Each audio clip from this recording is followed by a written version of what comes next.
India voice, आपकी सोच, आपकी आवाज। नमस्कार, बहुत स्वागत है आपका और आप देख रहे हैं इंडिया वॉइस। मुद्दे की बात में आज हम बात करने जा रहे हैं कौन बनेगा सरताज। जी हां, 5 राज्यों के विधानसभा चुनाव अब खत्म हो गए हैं। पश्चिम बंगाल में जो आखिरी दौर का चुनाव था, दूसरे दौर का 142 सीटों पर मतदान का, वो भी बुधवार को संपन्न हो गया और अब इसके बाद इंतजार है 4 मई का, जब वोटों की गिनती होगी और पता चलेगा कि किसके दावे में कितना दम रहा और कौन सरकार बनाने जा रहा है। जनता ने किस पर विश्वास व्यक्त किया है, तो कौन बनेगा सरताज। जी हां, पश्चिम बंगाल, असम, तमिलनाडु, केरलम और पुडुचेरी, ये 5 राज्य जहां पर विधानसभा के चुनाव हुए और बड़ी ही शांतिपूर्ण ढंग से यहां पर चुनाव हुए हैं। इस बार बड़ी संख्या में मतदाता अपने घरों से बाहर निकले। रिकॉर्ड मतदान हर राज्य में, इन 5 राज्यों में देखने को मिला और सबसे खास तौर से आश्चर्यजनक तो पश्चिम बंगाल में कि हिंसा मुक्त वहां पर मतदान हुआ और रिकॉर्ड मतदान। पहले चरण में भी 152 सीटों पर जब हुआ था 23 तारीख को, उसमें भी रिकॉर्ड मतदान, और फिर दूसरे चरण में 29 अप्रैल को 142 सीटों पर जो मतदान हुआ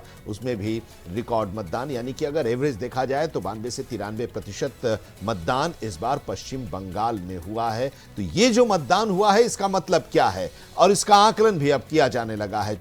चुनाव के वोटिंग के समाप्त होने के बाद से तमाम जो एजेंसीज हैं उन लोगों ने अपने अपने एग्जिट पोल सामने रखे हैं, अनुमान जताया है और जो अनुमान सामने आया है उस अनुमान के मुताबिक ये देखने को मिल रहा है कि भारतीय जनता पार्टी की बढ़त बरकरार रहने वाली है। यानी कि असम में हैट्रिक भारतीय जनता पार्टी की लगने वाली है और इसके साथ ही पश्चिम बंगाल में एक बड़ा परिवर्तन होने वाला है। पश्चिम बंगाल में ममता बनर्जी पिछले 3 बार से चुनाव जीतती आ रही हैं, 15 साल से सत्ता में है और चौथी बार सत्ता में होंगी या नहीं, इसको लेकर लगातार चुनाव प्रचार के दौरान चर्चाएं होती रही, आरोप प्रत्यारोप का दौर होता रहा, दावे प्रतिदावे होते रहे और जो एग्जिट पोल आया है उस एग्जिट पोल में भारतीय जनता पार्टी की सरकार बनाती दिखाई देने लगी है। और सबसे आखिर में आज चाणक्य टुडेज का भी एग्जिट पोल आया है और इस एग्जिट पोल में चाणक्य टुडेज का जो आया है एग्जिट पोल, उसमें 192 सीटों पर भारतीय जनता पार्टी की जीत दिखाई जा रही है, 100 सीटों पर टीएमसी की जीत दिखाई जा रही है, 2 सीटों पर अन्य। यानी कि कांग्रेस और लेफ्ट पार्टी इस बार भी उसी अंदाज में दिखाई दे रहे हैं जिस अंदाज में 2021 में थे। कोई खाता नहीं खुला था, 2 सीटें हैं। अब वो 2 सीटों पर अभी ये साफ नहीं है कि वो कांग्रेस की हैं या लेफ्ट की हैं या दोनों को एक-एक सीटें हैं या फिर अन्य में तो अब वो भी आ गए हैं। हुमायूं कबीर, उन्होंने भी अपनी पार्टी बनाई और उनकी पार्टी भी चुनाव लड़ रही है, तो उनका क्या है, ये 2 में कौन है। बहरहाल लेकिन पश्चिम बंगाल में भारतीय जनता पार्टी मजबूत होती दिखाई दे रही है, सत्ता बनाने की ओर जा रही है। लेकिन तमिलनाडु में सरकार जो है वो रिपीट होती दिखाई दे रही है। यानी कि डीएमके के नेतृत्व वाली जो सरकार है, स्टालिन के नेतृत्व वाली जो सरकार है, उसकी रिपीटिशन की संभावनाएं इस एग्जिट पोल के जरिए जताई गई है और काफी पीछे एनडीए और एआईडीएमके का जो गठबंधन है वो दिखाई दे रहा है। लेकिन अच्छा संघर्ष करते टीवीके के जो विजय है अभिनेता, उन्होंने जो पार्टी बनाई है वो दिखाई दे रहे हैं। केरलम की अगर हम बात करें तो केरलम में यूडीएफ और एलडीएफ के बीच परंपरागत ढंग से लड़ाई होती रही है सत्ता के लिए, लेकिन इस बार कांग्रेस लेड जो यूडीएफ है वो वहां पर सरकार बनाती दिखाई दे रही है।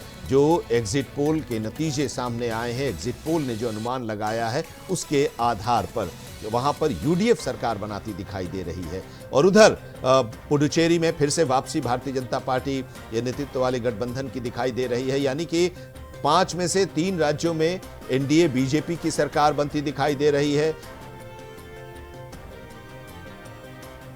और दूसरा जो है तमिलनाडु में डीएमके रिपीट होती दिखाई दे रही है।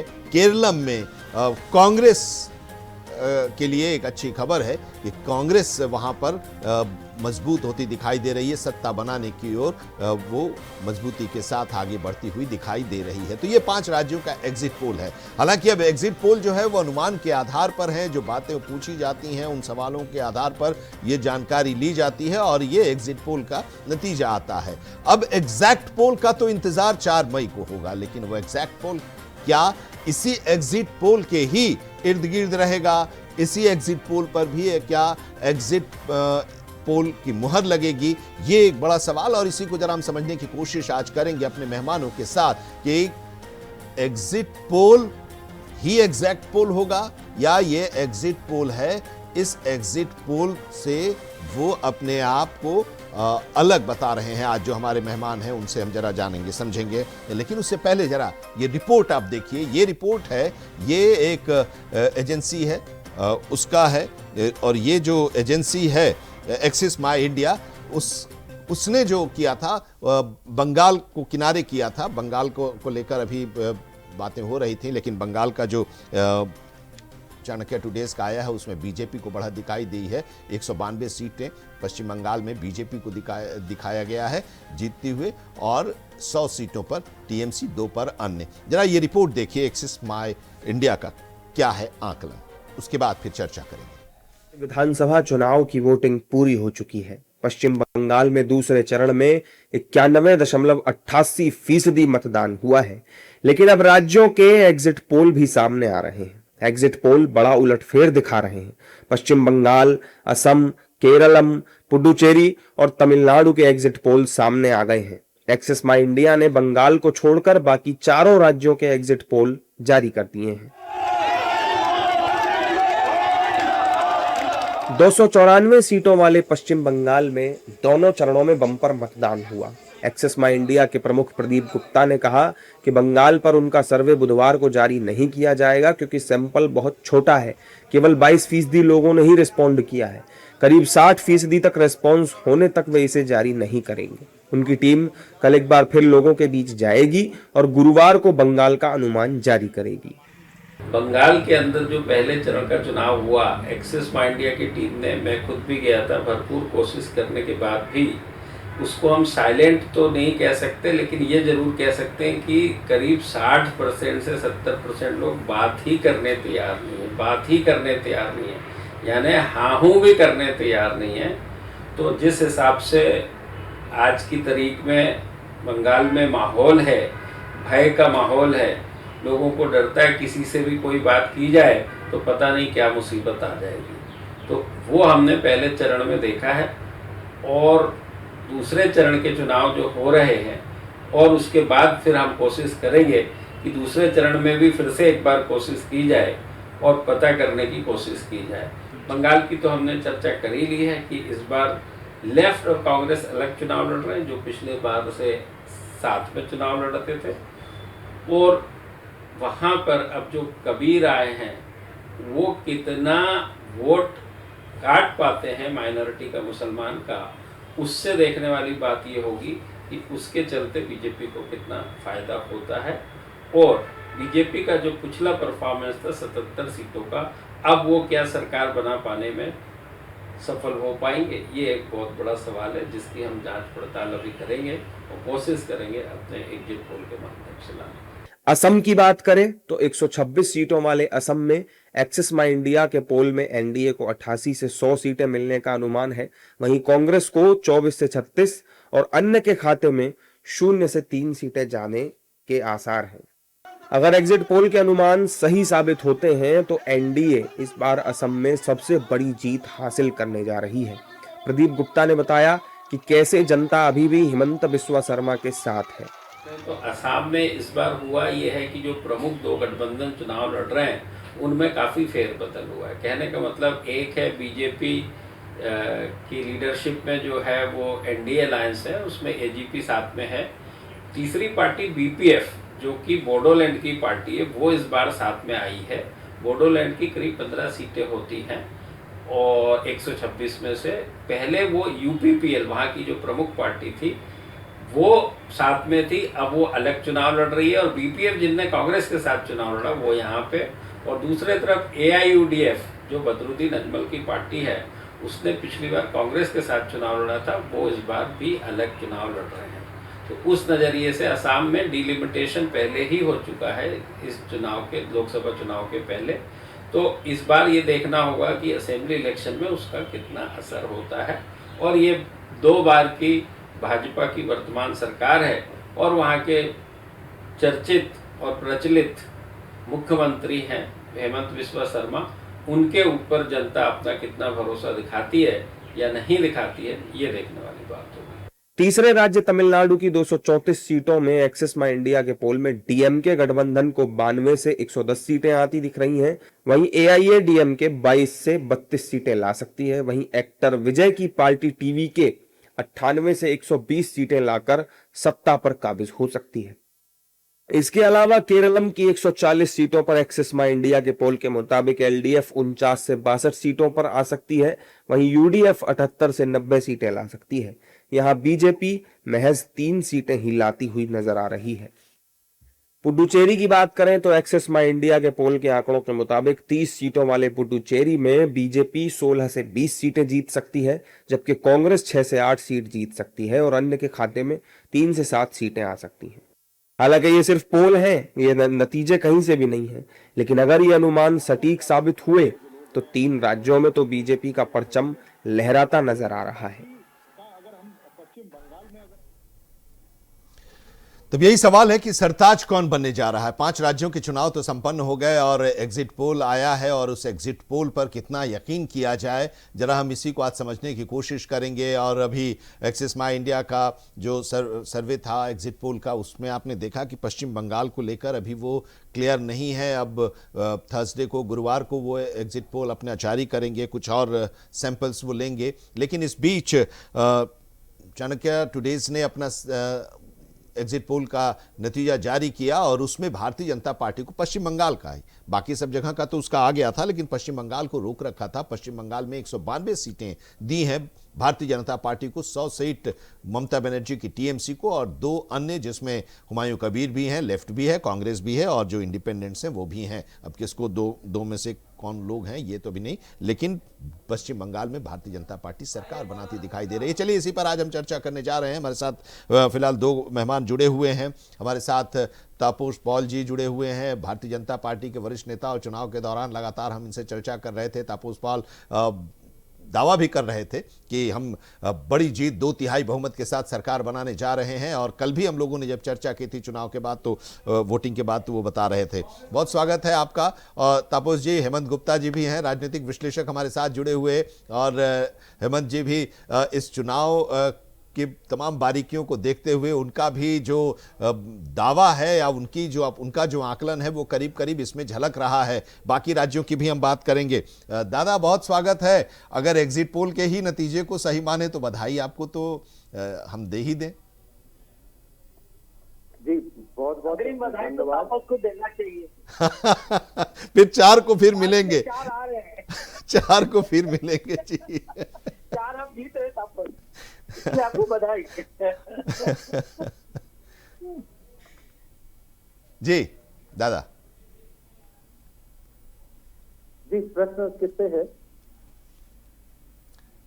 अब ये जो एग्जिट पोल है सर, अब इस एग्जिट पोल को ही आप लोग एग्जैक्ट मान रहे हैं? आपका जो अनुमान है उसके आधार पर है? क्योंकि सबसे ज्यादा सीट तो जो हम देख रहे हैं महापोल जो 5 राज्यों का है अलग अलग का, आपके संदर्भ में मैट्रिक्स की बात करें तो 146 से 161, चाणक्य स्ट्रेटेजीज 150 से 160, पीपल्स पल्स 90 से 110, पोल डायरी 142 से 171, प्रजा पोल 178 से 208, ये 200 पार कर रहा है। पी मार्क 150 से 175, जनमत पोल्स 80 से 90 और चाणक्य टुडेज 192, यानी कि एवरेज जो है वो 150 से ऊपर जा रहा है, बहुमत से काफी आगे जा रहा है।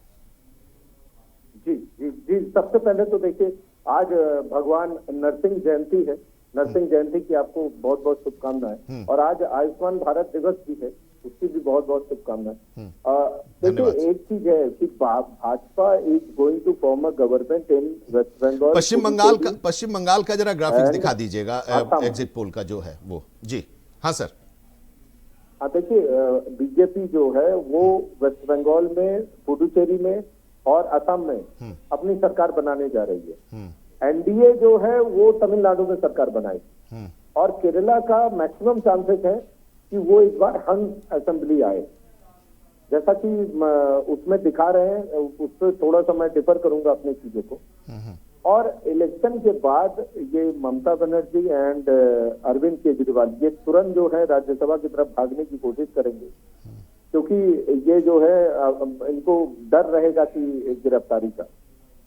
और ममता बनर्जी बुरी तरीके से इस समय केसेस में फंसेंगी, क्योंकि जिस तरीके के एट्रोसिटी उन्होंने किया था चुनाव के समय में, ईडी से फाइल लेके भागे हैं और भी बहुत ढेर सारी चीजें किए हैं, उसके पीछे मतलब बहुत ढेर सारे केसेस हैं, वो सब जनता के सामने है। एक चीज और मैं बता दूं, असम का आप दिखा रहे थे 100 के आसपास, मुझे लगता है असम में हम 110 का आंकड़ा पार करेंगे। 10 सीटें इस बार कांग्रेस को आ जाए बहुत बड़ी बात है, क्योंकि लास्ट मूवमेंट में कांग्रेस के 2 कद्दावर नेता छोड़ के हमारे साथ आए और इस बार बदरुद्दीन अजमल भी उनके साथ चुनाव नहीं लड़ रहे। तो देखा जाए तो कांग्रेस को हालांकि हम 10 सीटें बता रहे हैं, वो भी बहुत ज्यादा है। 10 सीटें आ जाए वो बहुत बड़ी बात है। एक चीज और बता दूं मैं, ये वेस्ट बंगाल की जब मैं बात कर रहा था तो जो पहले चरण है उसमें 120 से 125 के आसपास और दूसरे चरण में 105 से 110 के आसपास, मतलब हमारा 200 का आंकड़ा पार करेगा ही करेगा, उसमें कोई दो मत नहीं है। दूसरी चीज और है कि अगर बहुत ज्यादा मान लीजिए जो चीजें हम लोग सोच रहे हैं और गुडविल सिचुएशन जो हम सोच रहे हैं वो अगर वेस्ट बंगाल में होता है तो बड़ी चीज नहीं है कि हम जो है 240-250 भी निकाल सकते हैं। तो अब ये डिपेंड करेगा कि वहां की जनता किस तरीके से हमें हमारे ऊपर भरोसा की है और किस तरीके से हमें मान रही है, ये वहां पे डिपेंड करेगा। यहाँ पर जो विजय की दिखाया जा रहा है कि विजय को दिया गया है और विजय देखिए पहली बार आ रहे हैं, लेकिन तमिलनाडु में इससे पहले भी ऐसी चीजें हो चुकी हैं कि विजय आए और तुरंत जो है वो मतलब एक जो उसके सिनेमा के व्यक्ति आए हैं और इससे पहले भी हो चुका है कि वो आए तुरंत उन्होंने पार्टी बनाया, वो जीत गए और वो सरकार बना ली। ये हो चुका है तमिलनाडु में पहले भी। लेकिन अब पहले और अब में राजनीतिक सूझबूझ की बहुत ज्यादा डिफरेंसेस हैं। तो मुझे बहुत कम उम्मीद है कि विजय जो है वो बहुत भारी संख्या में आएंगे या बहुत ज्यादा उनका कुछ सीट आएगा, लेकिन हाँ कुछ तो वो इफेक्ट डालेंगे। अब वो विजय, आज वही बात हो रही थी कि विजय वोट किसकी काट रहे हैं, AIADMK की काट रहे हैं कि DMK की काट रहे हैं, क्योंकि DMK के प्रति लोगों में बहुत ज्यादा एंटी इनकम्बेंसी बना हुआ है, क्योंकि 2 बार से वो रिपीट हो रहे हैं। और AIADMK के प्रति एक सहानुभूति है, क्योंकि एनडीए और एक साथ एनडीए वहां पे चुनाव लड़ रही है और 2-3 पार्टियां एक साथ मिलकर वहां चुनाव लड़ रही है। तो मैक्सिमम चांस है कि एनडीए की वहां पे शासन आ जाए और भारी मतों से एनडीए की सीटें आए और विजय जो है वो DMK की अगर वोट काटते हैं तो उनकी सीटें ड्रास्टिकली डाउन जाए। तो इस तरीके का अनुमान जो है वहां लगाया जा रहा है, लेकिन हम पूरी तरीके से आश्वस्त हैं कि एनडीए की वहां सरकार बन रही है। ठीक है। पुडुचेरी में आपने दिखाया वो हमारा भी मैच कर रहा है, सेम है। हाँ। और केरला में हम ये एक्सपेक्ट कर रहे हैं कि हमारा 10 का आंकड़ा इस बार एटलीस्ट पार हो जाए, क्योंकि बड़ी मेहनत किया है इस बार केरला के यूनिट ने और वहाँ के कार्यकर्ताओं ने, और घर घर तक गए हैं। काफी रुझान भी हमें दिखे हैं। त्रिवेंद्रम में हमारी सीटें निकली थी, उससे भी हम लोग काफी आश्वस्त है। तो हम ये मान के चल रहे हैं कि हमारे 10 से ज्यादा MLA हो सकते हैं और वहाँ अगर वोटों का बिखराव अच्छे से हो गया तो हंग पार्लियामेंट भी वहां पे हो सकता है। ठीक है। अब ये बीजेपी का अपना आकलन है एनडीए का इन 5 राज्यों को लेकर। अरशद रजा कांग्रेस से हमारे साथ जुड़ गए हैं। हेमंत जी, आपके पास आने से पहले जरा इनका एक लिस्ट ले लेते हैं, रिएक्शन। ये जो अरशद भाई है, जरा ये बताइए कि ये जो अब एग्जिट पोल आया है, इस एग्जिट पोल से आप कितना इत्तेफाक रखते हैं? भारतीय जनता पार्टी की बड़ी जीत पश्चिम बंगाल में और इसके साथ ही आप की सीटें कम होती दिखाई दे रही हैं। असम में भारतीय जनता पार्टी की हैट्रिक वहां दिखाई दे रही है। तमिलनाडु में आप लोगों का गठबंधन आगे बढ़ता हुआ दिखाई दे रहा है। यूडीएफ केरलम में आपका सरकार बनाने आपकी पार्टी और गठबंधन जा रहा है। इसके साथ ही पुडुचेरी में बीजेपी का रिपीटिशन होने वाला है। इसको आप किस तरह से देख रहे हैं, ये जो एग्जिट पोल आया है? सबसे पहले आपको प्रतिनिधि को और इंडिया वाइज के दर्शकों को मेरा सादर नमस्कार। बुद्ध पूर्णिमा और मजदूर दिवस की हार्दिक शुभकामनाएं। आपने एग्जिट पोल की बात की है, तो आजकल एग्जिट पोल करता कौन है? सबसे पहले इस पर हमें और आपको सोचना होगा और इस पर नजर दौड़ाना होगा। करता है जिनके पास 1 साल 2 साल या 3 साल का अनुभव है, सारे उन यंग युवाओं को भेजा जाता है जिनके पास बहुत ज्यादा अनुभव है नहीं। और सैंपल साइज इसका क्या है, क्या सैंपल साइज रखा है? क्या किसी एग्जिट पोल ने आपको ये मैसेज दिया है कि इसका सैंपल साइज क्या है? एक विधानसभाओं की मैं बात कर रहा हूँ। क्या पूरे प्रदेश में 20,000 लोगों से पूछकर ये तय कर दिया जाएगा कि किसकी सरकार आ रही है? एक्सिस में इंडिया तो ये बताने में असमर्थ है कि बंगाल में क्या होने जा रहा है, जिसको बड़ा ही भरोसेमंद कहा जाता है। 2024 में क्या हुआ, ये एग्जिट पोल कितना औंधे मुंह गिरा, ये सबने देखा। पूरे प्रदेश, देश और तमाम लोगों ने देखा, सारे मीडिया ने देखा। मीडिया जगत को किस प्रकार से बेइज्जत होना पड़ा उस एग्जिट पोल पर, ये इस पर मैं बात नहीं करना चाहता हूं। लेकिन क्या ये मूल मुद्दों पर चुनाव हुआ? सबसे जरूरी ये है, क्या बंगाल के मूल मुद्दों पर चुनाव हुआ? क्या आसाम के मूल मुद्दों पर चुनाव हुआ? क्या तमिलनाडु के मूल मुद्दों पर चुनाव हुआ? क्या केरलम के मूल मुद्दों पर चुनाव हुआ? क्या पुडुचेरी में मूल मुद्दों पर चुनाव हुआ? सवाल ये बड़ा है। वहां के गरीबों, किसानों, मजदूरों की बात कौन करेगा? वहां के युवाओं की बात कौन करेगा? वहां के दलितों की बात कौन करेगा? वहां के आदिवासियों की बात कौन करेगा? वहां के महिलाओं की बात कौन करेगा? केवल चुनाव लड़ना और जीतना ये मकसद नहीं है। मकसद ये है कि सेवा कैसे हो सकती है। जनता जो आखिरी पंक्ति में खड़े एक एक लोग हैं, उनको मुख्य धारा से कैसे जोड़ा जा सकता है, कैसे लोगों को न्याय दिलाया जा सकता है। असम में क्या चल रहा है आपने देखा। असम के मुख्यमंत्री की भाषा, अमर्यादित भाषा, और पूरा कोर्ट खामोश, चुनाव आयोग खामोश। ये पूरे देश और में एक क्या मैसेज देना चाहता है चुनाव आयोग? कोई और एक बयानबाजी करके दिखाते किसी विपक्ष का नेता, तुरंत जेल होगी, जो जेल होगी, मुकदमा होगा, चुनाव आयोग आके प्रेस कॉन्फ्रेंस करेगा, राहुल जी से वो एफिडेविट मांगेगा। लेकिन हिम्मत नहीं है चुनाव आयोग को। हिमंता बिश्व शर्मा सारी मर्यादा की सीमा को लांघ करके बयान दिया। पवन खेड़ा जी के बारे में कैसी कैसी शब्दों का इस्तेमाल किया, लेकिन पूरा चुनाव आयोग चुप्पी साधे बैठा रहा। अरे तो पवन खेड़ा भी तो छाती ठोक के, अरे अरशद जी, पवन खेड़ा भी तो छाती ठोक के कह रहे थे, उसके बाद अब क्यों भागते फिर रहे हैं? कि हम यहां पर बोल रहे हैं जो करना है आप कर लीजिए, देखता हूं, मैं डरता नहीं हूं, और उसके बाद वो भागने लगे, छिपने लगे। भाई आप महोदय शुरुआत अगर देखिए, अगर आप कहें, मैं अगर इस तरह से कहूंगा, सुनिए, नहीं अरशद रजा, अगर मैं आपको कुछ कहूंगा तो आप भी तो जवाब दीजिएगा ना। अभी तो जवाब दीजिएगा, आप चुप थोड़ी बैठिएगा अगर मैं कुछ कह रहा हूं। नहीं बकेंगे ना, आपको गाली तो नहीं बकेंगे ना, आपको जवाब देंगे। गाली तो नहीं बकेंगे, वहां गालियां बकी गई। क्या संविधान की शपथ लेने वाले व्यक्ति से इस प्रकार की उम्मीद की जा सकती है, जो सरेआम नफरत फैलाने का ठेका ले रखा है? तो ये कुछ तो जनता पर भी तो छोड़ना चाहिए ना। जिसके भाषा में हिंदू मुसलमान के अलावा कुछ है ही नहीं, और संविधान की शपथ लेता है कि मैं इस देश की, इस प्रदेश की एकता और अखंडता को अक्षुण्ण रखूंगा, और वही व्यक्ति हिंदू मुसलमान की बात करता है। अच्छा, देश का प्रधानमंत्री जब ये कहता है कि पहला हक अल्पसंख्यकों का है, तब वो हिंदू मुसलमान नहीं होता? मैं आपसे वर्तमान की बात कर रहा हूं। नहीं, क्यों? अगर आप जाइएगा तो उधर भी तो जाइएगा ना। आप ही के जब देश का प्रधानमंत्री अगर ये बात कहे, तो वो उस प्रधानमंत्री के बारे में जब हो तो आप कहिएगा कि मैं वर्तमान की बात करें। वर्तमान की बात हम करेंगे तो आप भूत की बात करने लगेंगे, भविष्य की बात करने लगेंगे। अल्पसंख्यक का मतलब क्या होता है? क्या अल्पसंख्यक केवल मुसलमान होता है?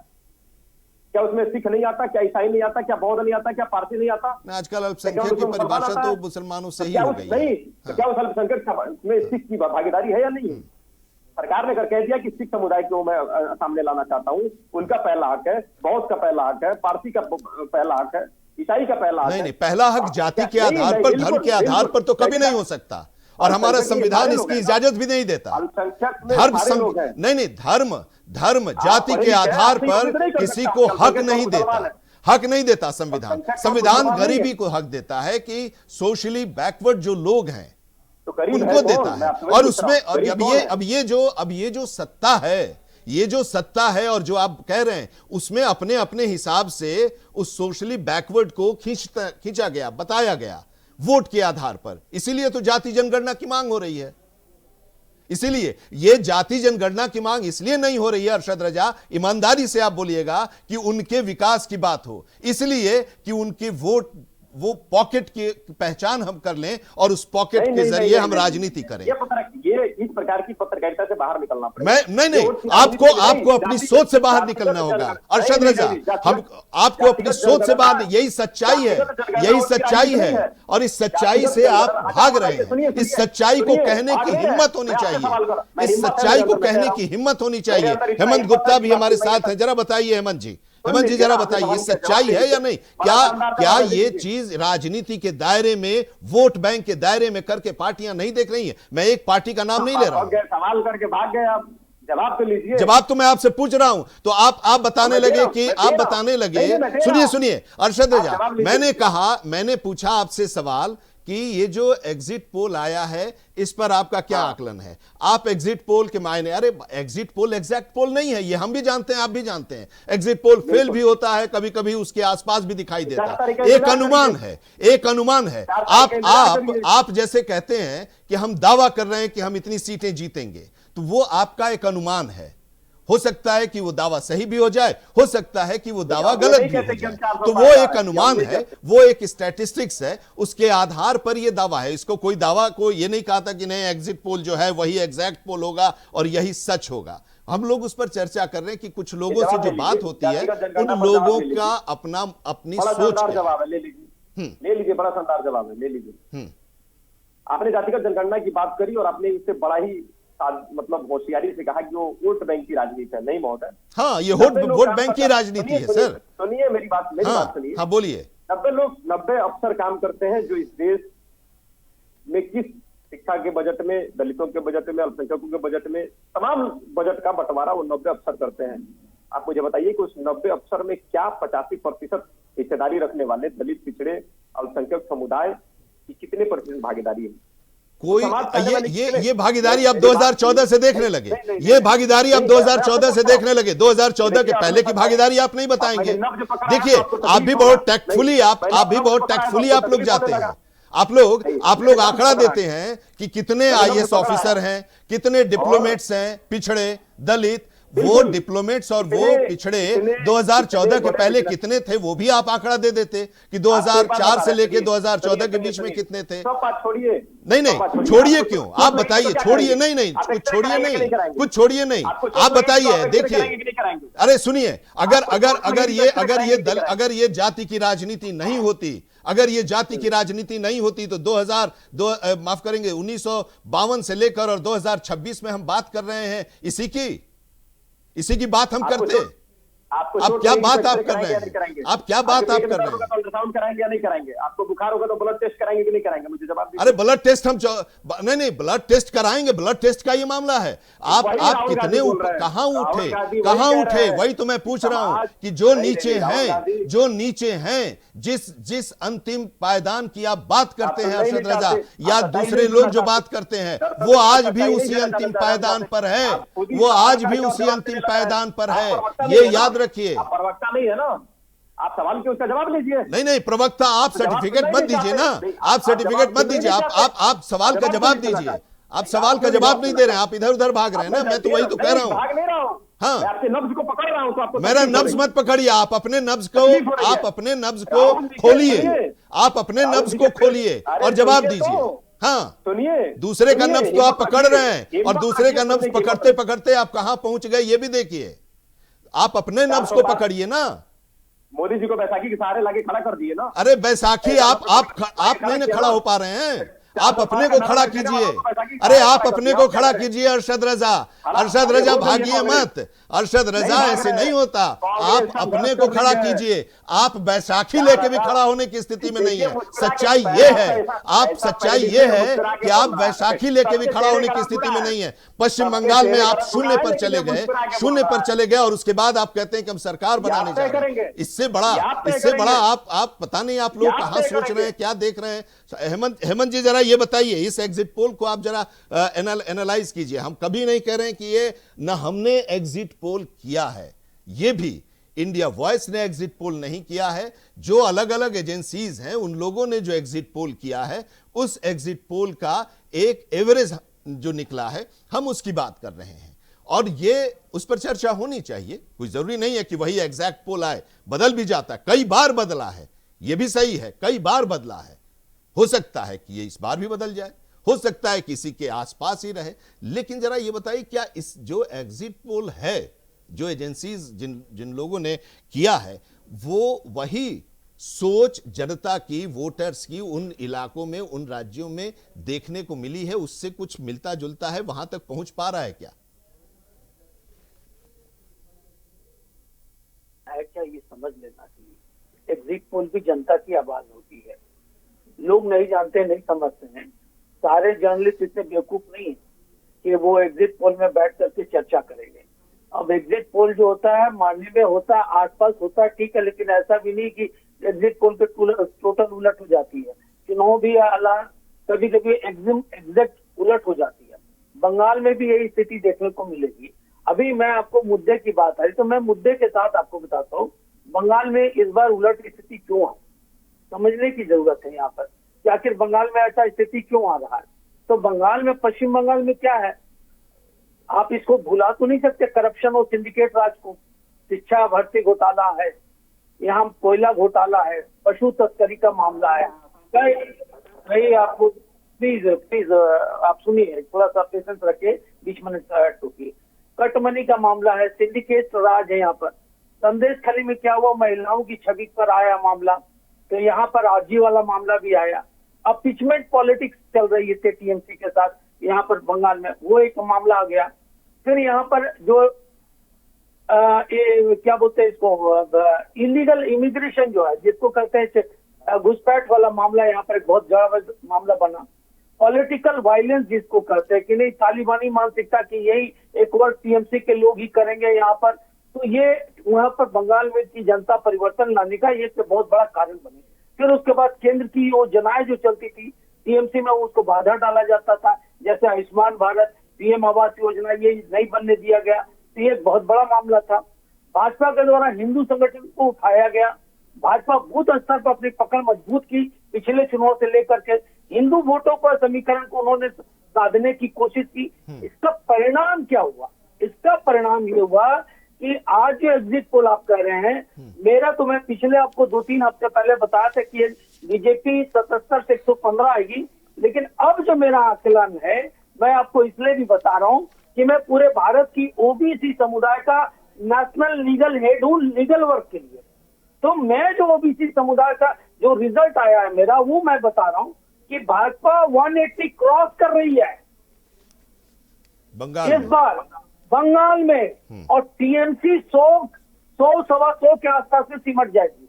अब इसके पीछे का रीजन देखिए, वेस्ट बंगाल में जो सपोर्टर्स है, जो वोट बैंक था, वो कन्वर्ट कैसे किया। 2021 में टीएमसी के पास जो 48% था, वो डायरेक्ट कन्वर्ट होकर बीजेपी के पास आई, तो टीएमसी 38% में आ गई, 38% में। अब यहाँ पर आप कैलकुलेशन देखेंगे तो पता चलेगा कि भाजपा को क्या फायदा हो रहा है, वो समझिए। इस बार जो मुस्लिम वोट है जिसको कहते हैं, अभी अब तो मुस्लिम भारत में इसको अल्पसंख्यक नहीं कहा जाए, अब इस पर भी एक चर्चा होगी संसद में। अब इसको 30 करोड़ की आबादी को अल्पसंख्यक करके इतना बेनिफिट नहीं दिया जा सकता, इस पर चर्चा होगी। लेकिन मुस्लिम जो वोट जिसको अल्पसंख्यक कहा जाता है, उसकी 8% से 10% बीजेपी की तरफ डाइवर्ट की है, और उसका रीजन है हुमायूं कबीर, ओवैसी, कांग्रेस, तृणमूल कांग्रेस और वामपंथ। देखिए, कांग्रेस, तृणमूल कांग्रेस और ममता बनर्जी टीएमसी या वामदल की, ये तीनों एक ही गोत्र हैं। ये कहीं नहीं जा गए, मुस्लिम तुष्टीकरण की राजनीति पर आज तक चलते आए, और वो इस बार ये फेल हो गया है मजारा।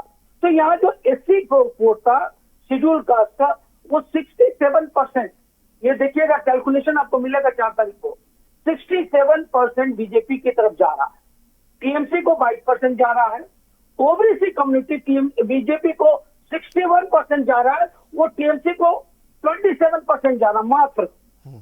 और एससी का जो वोट बैंक है वो 53% बीजेपी को जा रहा, 40% है टीएमसी को। ये कास्ट वाइज जो लीडर है उनके कैलकुलेशन से मैं बता रहा हूँ, जो कास्ट लीडर है उनके हिसाब से। तो ये आप देखिएगा तो ये 180 क्रॉस कर रही है भाजपा, ये अनएक्सपेक्टेड होगा। अब इसके पीछे का जो कई मुद्दे हैं वो मैंने आपको बताया, लेकिन सवाल ये उठता है कि जनता चाहती क्या।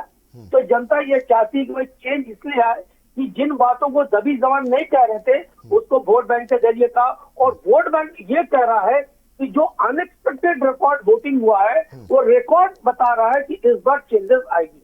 ठीक है।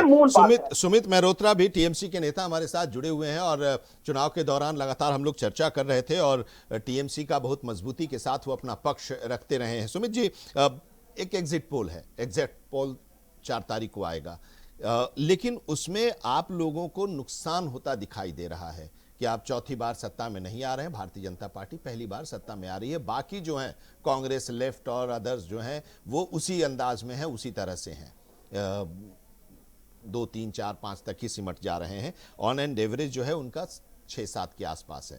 तो जरा आप बताइए कि अभी भी उसी तरह से उतनी ही मजबूती के साथ दावा तो 4 तक तो सब करेंगे, ऐसा तो है ही, लेकिन जरा आप बताइए कि इससे कुछ झटका आप लोगों को लग रहा है क्या? हमें हम लोग को झटका लगेगा, हम लोगों ने काम किया है, विश्वास है, हमें जनता के ऊपर पूर्ण विश्वास है। हम जो फर्जी एग्जिट पोल्स आ रहे हैं हम इसके विरोध में, हम बिल्कुल विरोध में है इससे। ये एग्जिट पोल खराब हो गया। आपने देखिए 2021 में भी भारतीय जनता पार्टी को सारे ही न्यूज चैनल ने बड़ा दिखाई दी, सरकार बना रहे, क्या हम से गिरे नहीं किया थे। उसके बाद आप आ जाइए 2024 में भारतीय जनता पार्टी को 400 पार का नारा था, क्या 300 भी आ गई क्या इनकी सीटें? नहीं आई लोकसभा में। उसके विपरीत आ जाइए उत्तर प्रदेश के अंदर, इन लोगों का नारा था 80 की 80 लोकसभा सीट पर जीत रहे, जनता ने बिल्कुल नकारा। क्योंकि देश के अंदर जिस तरीके से नैरेटिव सेट करते चले जा रहा है, हिंदू मुस्लिम मंदिर मस्जिद, इससे काम नहीं चलना है।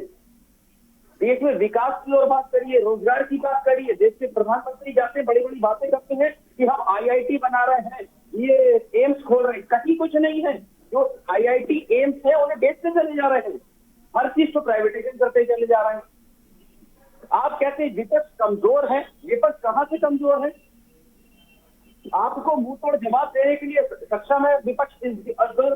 और बंगाल के अंदर जिस तरीके से आपने ममता बनर्जी को बदनाम करने का काम करा, तो वहां की जनता, माफ कीजिएगा, वहां की जनता उन्हें भगवान मानती है, उन्हें पूछती है, क्योंकि माननीय ममता बनर्जी गरीबी की रेखा से आती है, गरीबी के संग में उन्होंने काम करा है, गरीब लोगों के संग में काम करा है, जमीन जो करके काम करा है, रणनीति को बड़े अच्छे तरीके से देखती है वो।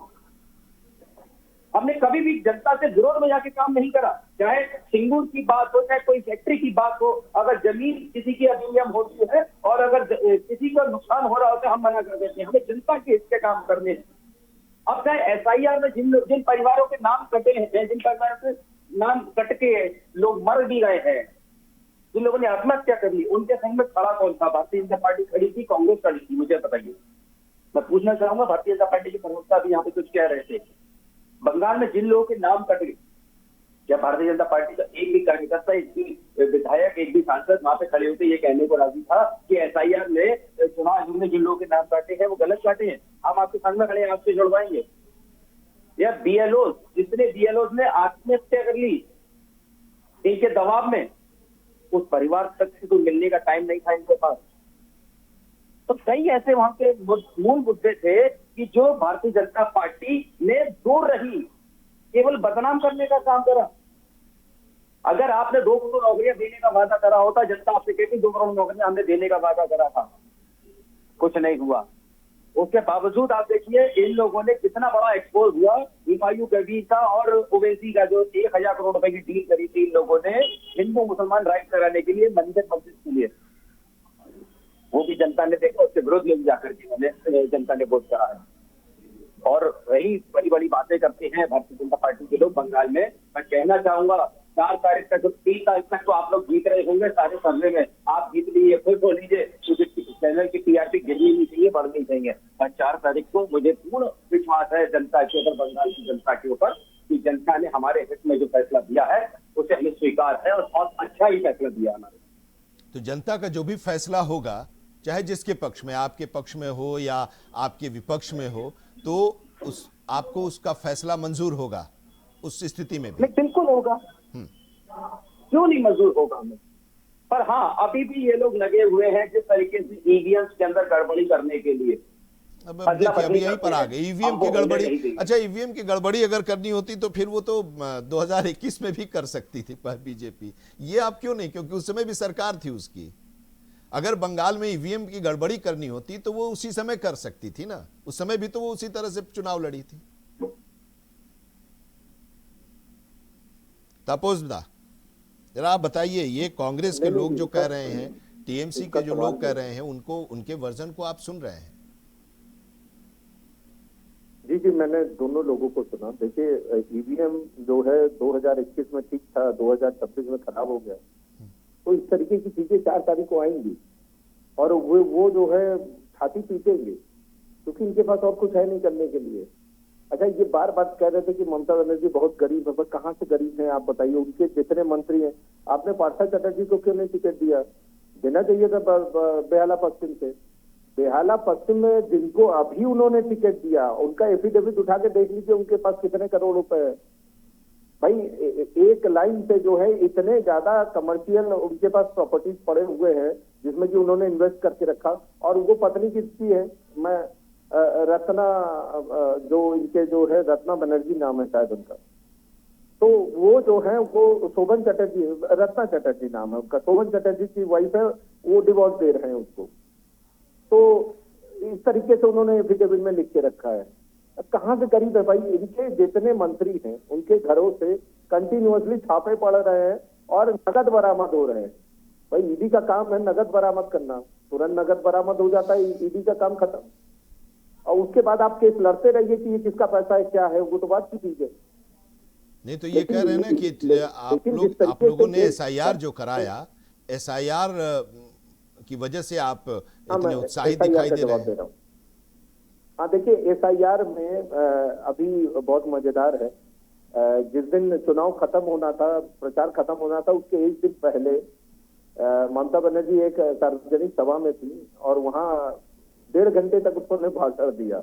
और भाषण देने के बाद सब लोगों से पूछा और एसआईआर के विरोध में अनर्गल बयानें देती चली गई। और लास्ट में वो क्या कहती हैं, सुनिए, लास्ट में वो क्या कहती हैं कि अच्छा, किसका किसका नाम एसआईआर में कट गया, हाथ खड़ा करो। तो वहां 90% लोगों ने हाथ खड़ा कर दिया। तो उसके बाद वो माइक में ही बोल रही है कि अरे तो वोट कौन देगा हमें, तो यहाँ तो सबका नाम करे। मतलब उन्होंने 1.5 घंटा अपना बर्बाद किया उन लोगों के पीछे जिनका वो उसमें जो है वोटर लिस्ट में नाम ही नहीं है।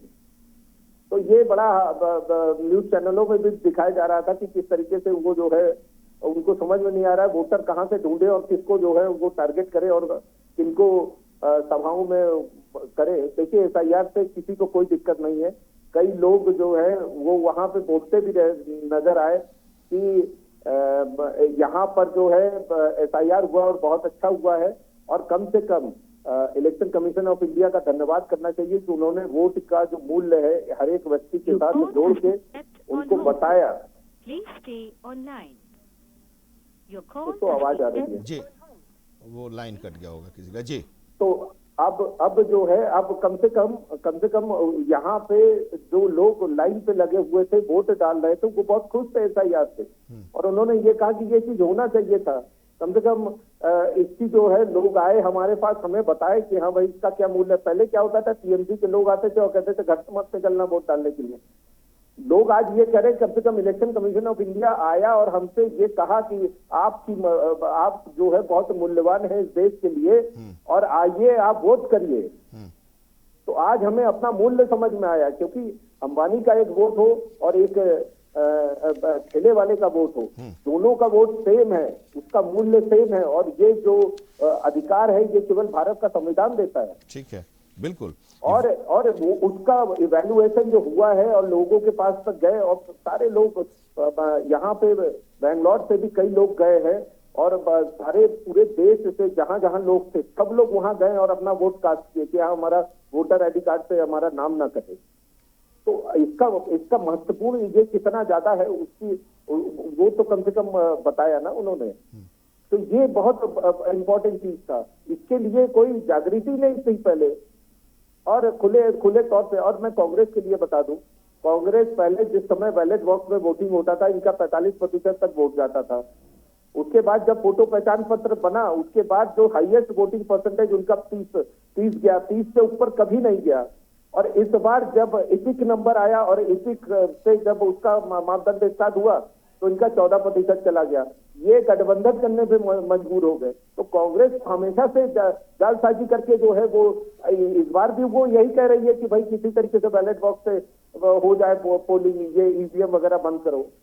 तो ईवीएम आने के बाद से कांग्रेस की जो दुर्दशा हुई है वो तो जाहिर है, कांग्रेस कभी अच्छे रिजल्ट नहीं कर पाई है। तो ईवीएम ये जितना भी कर ले उससे कुछ होने वाला है नहीं। इलेक्शन कमीशन ऑफ इंडिया ने जितनी सख्ती की थी इस बार, वो वेस्ट बंगाल में वो जाहिर है। और लोग जो है निर्भीक होकर वोट किए हैं।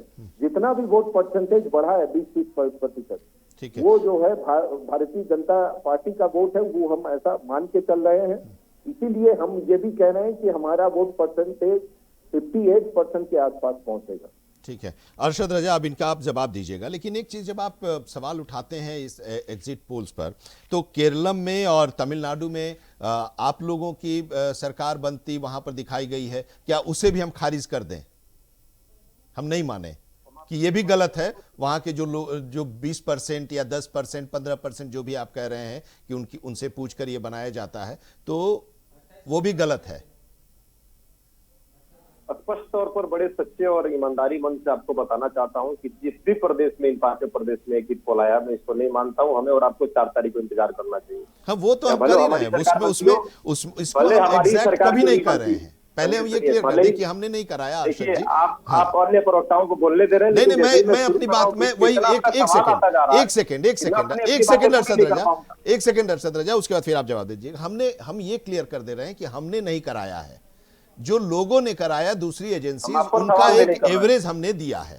हम आप पर सवाल भी नहीं कर रहे हैं। हाँ ठीक है, यही लोग थे जो 400 पार का एग्जिट पोल दिखा रहे थे 2024 में। ये सारे लोग थे, दावा ठोक रहे थे हर टीवी चैनल पर बैठ करके 400 पार। यूपी में 80 के 80 लोकसभा सीटें एकदम भाजपा के पक्ष में जा रही है। क्या हुआ? हम सबने देखा। इंतजार करिए, 4 तारीख को जनता ने जो मतदान किया है, गरीबी, महंगाई जो चरम सीमा पर है, हमारा विदेश नीति किस प्रकार फेल है, किस प्रकार से सिलेंडर के लिए महिलाएं दर की ठोकर खा रही हैं, आज कोयला और लकड़ी पर खाना बनाने को मजबूर हो गई है, युवा नौकरी के लिए दर भटक रहा है, अपना जो है डिग्री लेकर के सड़कों पर घूम रहा है भूजा भागने के लिए। वो सब जवाब दिया है आपको, भारतीय जनता पार्टी को।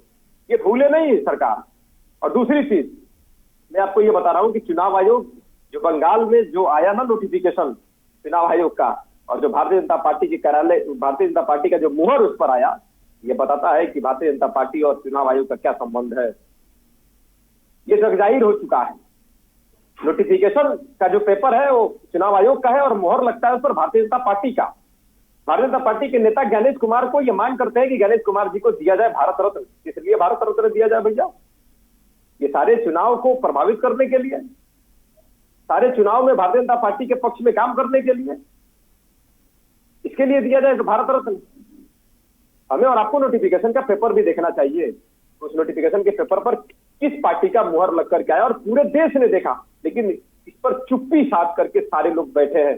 लोकतंत्र का चौथा स्तंभ है मीडिया, और लोकतंत्र का चौथा स्तंभ अगर मीडिया सत्ता से सवाल करने की हिम्मत नहीं कर पा रहा है, आज सत्ता के सामने खड़ा होने की हिम्मत नहीं कर पा रहा है, माफ कीजिएगा, तो लोकतंत्र का चौथा स्तंभ सुरक्षित नहीं है। कहीं ना कहीं मीडिया अपनी जिम्मेदारियों का निर्वहन नहीं कर रहा है। कल तक 2014 तक जब सरकार कांग्रेस की थी, यूपीए की थी, तो यही मीडिया 1 रुपया अगर पेट्रोल महंगा हो जाए तो 24 घंटे उस कवरेज को दिखाती थी और जनता के बीच में सरकार के खिलाफ एक मैसेज दे देती थी और जनता सरकार के खिलाफ हो जाती थी। आज चाहे किसी बच्ची के साथ रेप हो, सिलेंडर के लिए दर लोग भटके, 400 का सिलेंडर 1000 हो जाए, पेट्रोल पंप पर लाइनें लग जाए, चाहे पेट्रोल 50 रुपए से 100 रुपए लीटर हो जाए, युवाओं को नौकरी न मिले, 2 करोड़ रोजगार की बात करने वाले प्रधानमंत्री जी आज रोजगार पर बात न करें, स्मार्ट सिटी बनाने की बात, क्योटो बनाने की बात,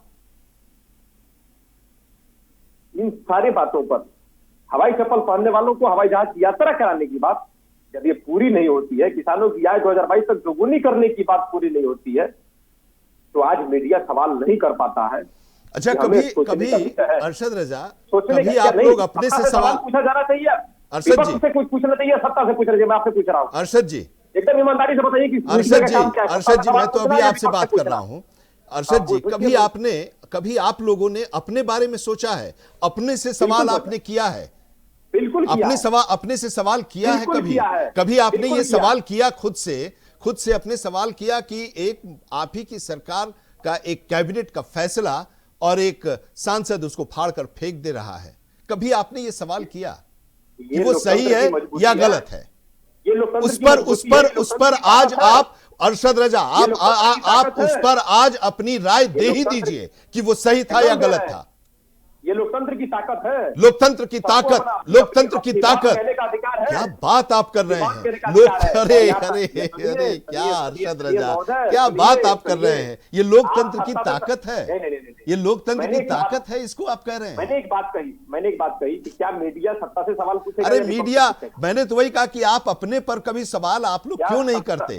मेरा सवाल सुनिए, आप अपने बारे में बताइए। अरे आप लोग तो दूसरे को ही देखते आ रहे हैं, अपना कुछ देख ही नहीं रहे हैं, आप बताइए कि पश्चिम बंगाल में 0 से कितने पर जाएंगे? डबल डिजिट जाएंगे?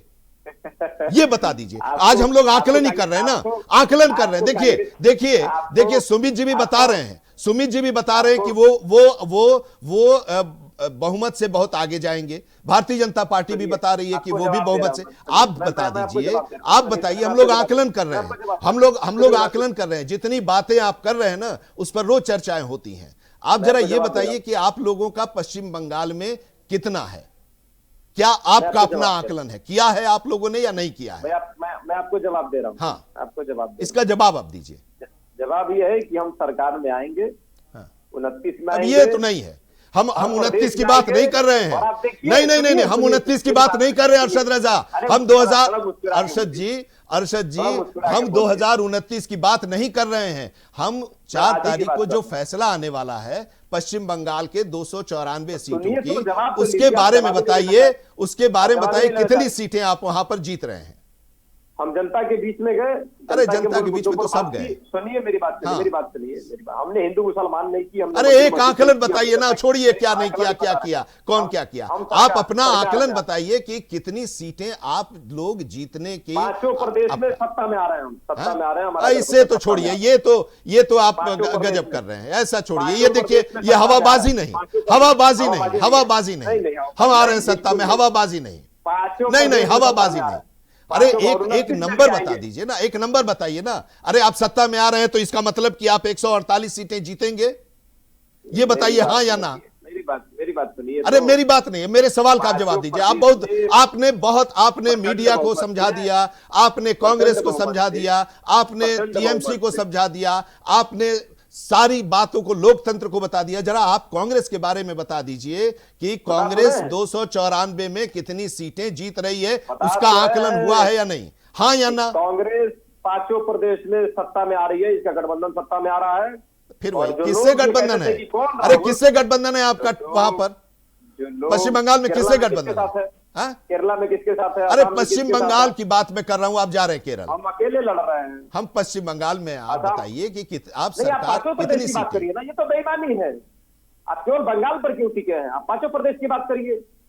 अब छोड़िए, देखिए नहीं, देखिए हवाबाजी नहीं, हवा में मत ही कीजिए कि सरकार बनाने जा रहे हैं। वैसे तो सरकार बनाने की बात तो हुमायूं कबीर भी करेंगे सरकार बनाने की बात। हेमंत जी क्या बात करेंगे? हेमंत जी, 1000 करोड़ रुपए बिकने वाला। अरे जो भी हो वो भी करेंगे। चुनाव लड़ रहे हैं तो भी सरकार बनाने की बात करेंगे। हेमंत जी, ठेका लेने वाला भाजपा से। हेमंत जी, भाजपा से ठेका लेने वाला। आनंद जी, एक सवाल। जी आनंद जी, हाँ बोलिए। आनंद जी, एक सवाल। अरशद रजा जी से देखिए, इनके लीडर ऑफ अपोजिशन हुआ करते थे, उनका नाम है अधीर रंजन चौधरी। वो मुर्शिदाबाद से इलेक्शन लड़ रहे थे। पिछली बार यूसुफ पठान आए, उनको हरा के चले गए। यूसुफ पठान ना तो नेता ना कुछ। ये हिंदू मुस्लिम भाई जो बोलते हैं, भैया कहीं कुछ है आपका हिंदू मुस्लिम भाई भाई, वहां मिला उनको टोपी वाले, सारे टोपी वाले उन्हीं के साथ हो लिए। तो ये जो आप चूरन चटा रहे हैं ना कि हिंदू मुस्लिम भाई भाई और सेकुलरिज्म ये वो, इनसे कुछ मिलने वाला है नहीं, न कोई वोट करता है उससे। ये फालतू की चीजें कहीं और जाके बोलिए। और जिस तरीके का यहाँ पे गुटबाजी हो रखी है, जो तुष्टीकरण हो रखा है, उससे हम अच्छे तरीके से वाकिफ है। समाज के अंतिम पायदान में कोई भी हो, चाहे वो आपके जो भी हो, वो चाहे डॉक्टरी पढ़े हो या ना पढ़े हो, सब अल्टीमेटली बम लगा के फटते हैं। उससे कम से कम बात कर लीजिए। उसको देश में उससे सबसे ज्यादा खतरा है। पठानकोट में सुमित जी कांग्रेस की मदद की जरूरत पड़ेगी क्या आप लोगों को? गोली मारा गया था और कहा गया था हिंदू बाएं तरफ चले जाओ तो मुस्लिम दाएं तरफ चले जाओ। अच्छा, सुमित जी बता देंगे कि पश्चिम बंगाल में बैठ के जो है भाई बंधुबात सिखा रहे हैं। हाँ। तो ये फालतू की चीजें कहीं और जाके बोलिए, कोई मतलब नहीं है इसका। देश वाकिफ है किस तरीके से कांग्रेस ने खिलवाड़ किया यहाँ के जनता के साथ, यहाँ के लोगों के साथ, वो जग जाहिर है। अभी बड़ा समय हो गया कांग्रेस को वहां पर सत्ता में आए हुए, लेकिन अब दावा ये कर रहे हैं, अब पता नहीं किस दावा में, कि शून्य से एकदम ऊपर अचानक चले जाएंगे। सिद्धार्थ शंकर रे के बाद से तो वहां पर कोई सीएम नहीं बना। अगर मैं गलत हूं तो आप उसको करेक्ट कीजिएगा कांग्रेस का, क्योंकि उसके बाद तो लेफ्ट की सरकार रही और उसके बाद फिर ममता जी की सरकार 15 साल से रही। ज्योतिदा रहे और बुद्धदेव भट्टाचार्य रहे और फिर ये ममता जी हैं वहां पर। हेमंत गुप्ता जी जरा जल्दी इसको कंक्लूड कीजिए। हम लोग 4 तारीख को तो फिर मिलेंगे, चर्चा करेंगे और अरशद रजा भी होंगे, उस दिन भी रहेंगे, उनको हम रखेंगे, उस दिन भी बुला के रखेंगे। दावे कर रहे हैं हम लोग, तो हम तो सोचे इनको केरलम के लिए और जो एग्जैक्ट एग्जिट पोल आया है केरलम और तमिलनाडु के लिए बधाई दें, लेकिन ये कहीं और जा रहे हैं। सर सच्चाई ये है कि 5 राज्यों में 4 जगहों पे इन लोगों की क्या, मैं पाल जी को बहुत धन्यवाद दे रहा हूँ भाई। 5 में 4 आप ले जा रहे हैं, ये तो एकदम मिथ है। आप रसगुल्ला कब खिलाइएगा तो बताइए। तब देखिए केरला में जो है तो बीजेपी की बहुत अच्छी पोजीशन, यहाँ कुछ भी नहीं है। और यहाँ पर जो केरला की राजनीति को देखिएगा बहुत ही बाइपोलर अगर देखा जाए तो ये एग्जिट हो रहा वहां पर। यूनाइटेड डेमोक्रेटिक फ्रंट बहुत अच्छा है यहाँ को। और इनका पिछले 10 साल में जो कार्यकाल रहा वो बहुत स्ट्रॉन्ग रहा। तो पिनाई विजयन के नेतृत्व में सरकार जो विरोधी भावना है वो अलग बात है, लेकिन संगठनात्मक एकता यहाँ इनकी है यूडीएफ की। कांग्रेस मुस्लिम लीग जो संगठित दिख रहा है वो बहुत मजबूती से उभरा है यहाँ पर, महत्वपूर्ण क्षेत्र है। ठीक है, चलिए अब दावों प्रतिदावों के बाद अब वार पलटवार का भी दौर खत्म हो गया। अब 4 तारीख का इंतजार है जो एग्जैक्ट नतीजे सामने आएंगे। और लेकिन 4 के पहले तो सबको शुभकामनाएं अरशद जी को भी, शुभकामनाएं सुमित जी को भी और शुभकामनाएं तापस जी को भी। नतीजे आएंगे और उस पर भी हम लोग चर्चा करेंगे कि जो नतीजा आया है पश्चिम बंगाल का, तमिलनाडु का, पुडुचेरी का, केरलम का, असम का, वो नतीजे जो हैं वो भविष्य के लिए क्या संदेश दे रहे हैं, इस पर भी हम चर्चा करेंगे। बहुत धन्यवाद हमारे साथ जुड़ने के लिए। एक ब्रेक के लिए रुकते हैं, लेकिन खबरों का सफर लगातार जारी है।